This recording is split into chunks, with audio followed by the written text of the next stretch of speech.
multiply, write the answer in lowest terms, x squared minus 10x plus 25 over 9 minus 6x plus x squared times x minus 3 over 5 minus x.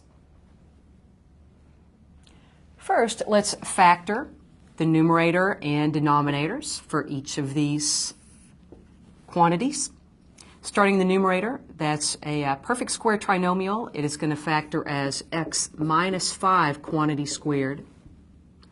The denominator as well is a perfect square trinomial, and it factors as 3 minus x quantity squared. Now looking at our second fraction, I'd sure like to see these factors repeated.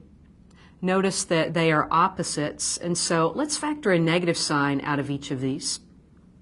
In the numerator, factoring out a negative sign, or you might think of that as a negative 1, gives the negative of negative x plus 3. And in the denominator, factoring out a negative sign, or a negative 1, gives the negative of negative 5 plus x. I'm going to take one intermediate step here and rewrite this as x minus 5 quantity squared over 3 minus x quantity squared times, just rearranging terms here, let's write that as the negative of a 3 minus x, and in the denominator that's the negative of x minus 5, just so that our eyes can see the common factors here. So now let's divide x minus 5 into x minus 5 squared. It's going to cancel that exponent, leaving an x minus 5 in the numerator.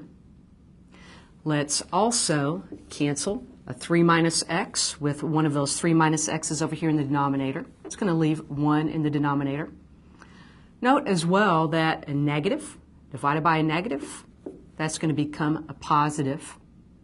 That's going to leave our product here as x minus 5 over 3 minus x in simplest form.